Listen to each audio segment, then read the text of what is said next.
Hello, tunin ni ko hichi tu anangay za, hichi video at navi hozo, sinabon sa vin, Christ and the family akonin, si bay kahin pikit vin him. Tunin ni ko hi adein Minu khang dong te ho in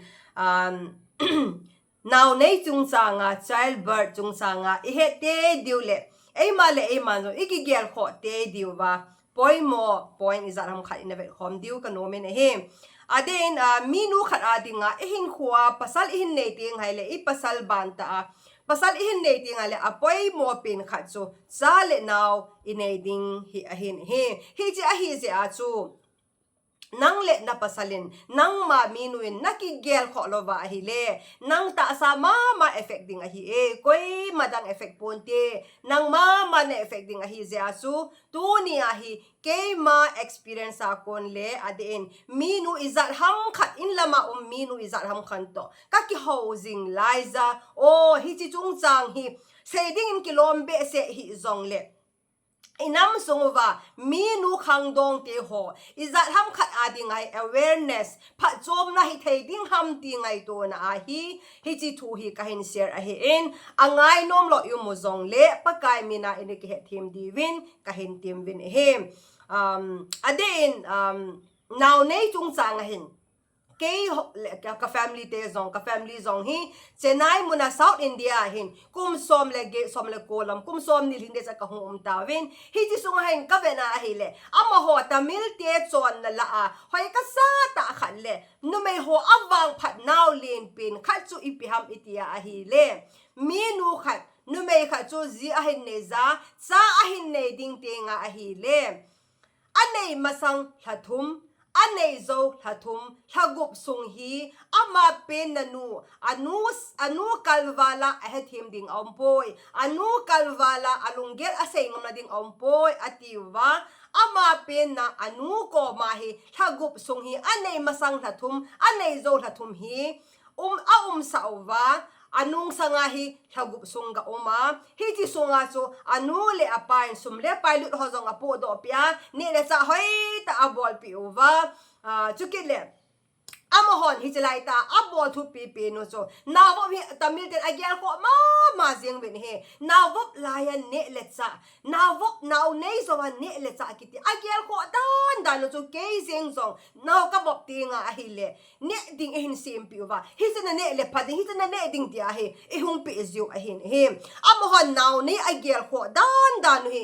hon jong hon nam song jong hitabang hin ki bol le wang Minu ti ho jong ki dam theiza bintin Minu ti ho jong hi ibiam ki hat ze bin te ti hi kata san he zengin he amo ho hi akum ki bang jong akicheng we akibang lo tam ta ang kicheng la min te alhang pia akum ki bang akicheng win ahin la ate chom po win ahi lo ahi le ahoi mo chom po win naw nei zen ahi lo ting na kong na jong ahi be se win ka hepon he hi chia athugu ucho a secret hi ka be na ahi le anaw nei ma song thathum hi anu te ko ma omwa anaw nei jong thathum hi anu te ko ma omwa ki ho college a jong hin ozo ho achanu hi naw nei zin ahongin thagup sung anu ko ma omin nom ten ai moi nom ten anen achi ding kon chun ata sa akido do selin aha do selin he chi a imu do the hoi ka sa ma jeng kha chu ahi le o hitabang chon na tradition hitabang custom anei zi over hi Minu ti ho hin tingna kong na zong hebe se povin ahi lo wa hele epiham tisan la asam ke hepoi ai lo wa hele bia amelo zong aki helbe se poi kitile zong ki sei helo mai the ahin he je hin Minu te hoin sale naw inei phate nga hele nata sa akido do ading so nang makin he nang makin hi adin nele cha nathisan so te ka na banga mihim chu ithisan numea hemoglobin chu biham 12 point something ahia nanunga lai za so nathisan ha ta ahia na naw nei zo wa so thisan tampi na sen nunga so nang le nangin nele cha nagigel kholova nathisan han din nagigel kholova hile koi ma cha gen thelo ding nang mama de gen theding ahi ke ma jing zo miki phat lam sita ka hi zen naw ka nei masat chun asa kaloi pa en về ni về chúng asa ít happy so ni khát in langa ute nu ti ho to ka khowin a hele chanai langa na asa ne chu in langa ahong ki thang do pe a hin ti vin he hi che ka za pha chon ke zong ka ki phat lam be sem ka loi pa ko ma zong ka du ka ngai zong ka ki se ngam pon he a hin la ko gen the zam ke ma ka gen the he ka ta sa ka thi san ki do lova abana ko me za ham kha zo naw ka hin vop chun katisan an hong la samta in ka hemoglobin ni aloma ma jeng in 7-8 bo ang hitan he ti pa jon doctor ho jong alung dong win katisan ha na dingin nasata in vitamin ho hin ne le cha ho hin pe win he ti chu ipizi ham itile naw ka nei masana ka ne ding bang ka ne lova ka dei ka ge ka kisei ngam lova ka ta sa le katisan akido do hoi lo ze azu koi ma cha gen thelo ke ma ka gen the hi ti chun naw aset na ani na dinga ka hen bop sun ka ne gen the pi ma jing katisan la sam jin doctor ho jong alung khamovin atizawin ke ma jing jong so kan again thema ma jeng in he hin minu te hoin minu khangdong te ho in now ne dinga ikigo te nga hi le min now ve na hong pi ho hita ta ipiham nang zong tham khat be na kigo na ngai je na thisan ka thisan chu nanunga la ya ta bang banga chu akido do ki nge a hi le mai hing ho jong na mo ve loading ai lo la na me zong ki hel loading na me zong hoi sel ding hi chi ja chu now na ne ding phat ne ki gongin now se na di bong ki gong hin thil da nga di bo ki gong hin ne le cha ho zong na ti san ki do te na dingin nang le nang zong ki gel kho te zin ti a khat na ka sei do nom a hin hem tuti lova a hi le na ti san chu a hi di banga a ki do lova a hi le ipiham na me zong hung ki helin din ai lo wa hele ipiham ti san la samzia na la za chom na nei thei ding he ti so ama se pinai se do no mo hin ani na hin now na nei zo tinga now in ei zo tinga hi le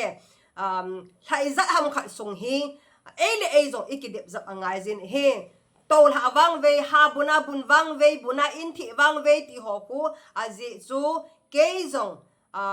chapa ani na pa ka hin nei zo hin ipiham ni khat hi ka het lo pa kan na bun kha zen ka kong hi ka atin ahung gingin hi chinia pat chun ha khat be ka hin la zin ka kong hi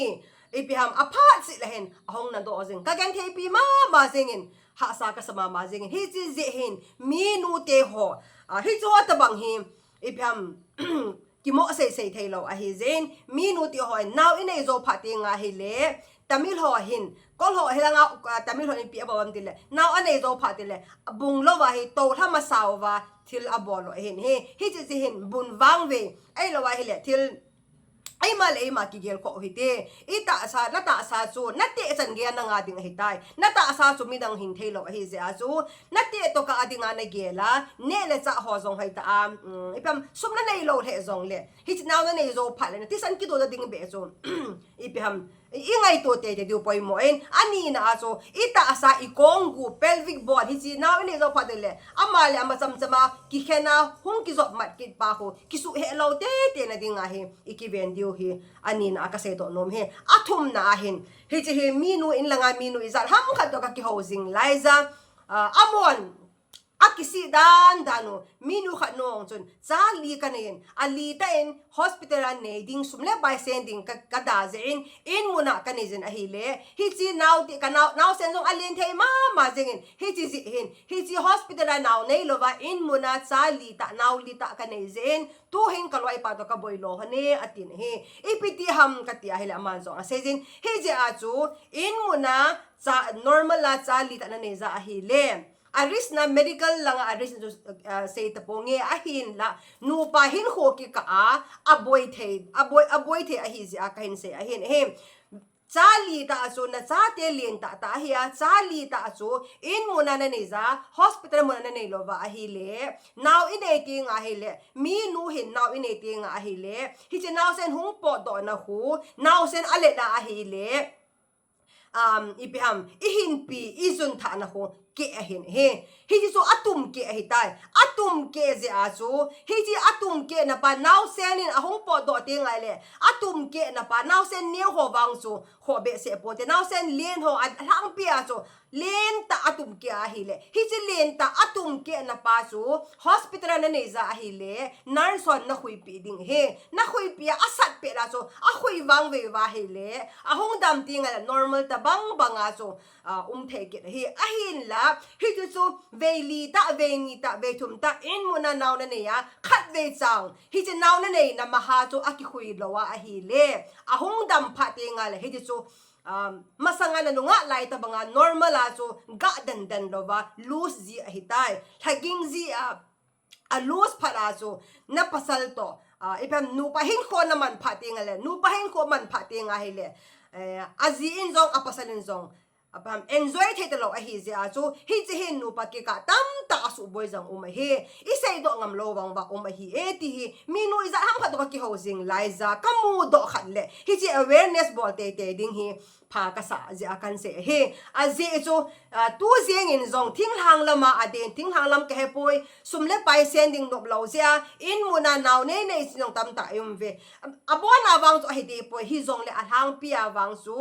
now nei zo pha te ngai le iki khui te diu in nei na ma hau so a khui bit te diu so poi mo a hi zen minu khang dong ho in sumle pai it zen sumle pai pa mai sa manin in mo na now nei zen hin khunong le nang le na pasal tu ne minu tam ta ana boy ho ta banga hi na hong boy thei ding hi chi a hi ze chun na pasal to na relationship chung chang zong a chi hoi jing the na ding in ai loi le nang zong na te nung na hong han nung le hi chi na vagina izun tha na aluzia na phalo ai lo le I ham thil tam ta complication thei ho ko na ki ven do thei na ding in muna naw nei sangin hospital muna naw nei leo han hoi ta iki khui thei wa iki khui na ma hong dam ting a hai le normal ta ham ipasal to zong ilung lai wa ma dinga zong phading he ti hi appoint thum na ese do no mo he tu ni a he chi thu kan sei ho adin ita sao ki do sa te he te naw nei zo phating le iti sanong ki do sa te he te ne le cha tui zong ha don he tin ne le cha zong e ma minu hi nen ki gel kho te he te chu ki le iting I kong aki he lo te na dingin iti anong I voi nung le igen the lo na dingin e ma ki gel kho he te athum na achun Ipiham hichi inaw nei naw ake pa so ake den na a lose den lo na dingin hospital naw nei thei chi leo han thing hang lang a lo thei lo ba hung thei hung phalo ho wang cho ho ta boy a hang pia khopi sunga anai dung am ho wang hospital naw nei te hitin naw ine zo tiung le ki hui sa te ki hui te huite huti han lang hi le thil tam ta a chi hoi ding o me ti hi tu nia minu khang dong ho ding ai se do ho hi angai ho zo sin me se sa ong hi mai the a hi wang hi chi ho ta bang hi minu tam ta ka ki ho pi na ko na akisi na tu a hi zia chu mi zam kha dinga ki ven don ai trin dinga kan se hin angai zo si patin phate bo ta hang ka ki pa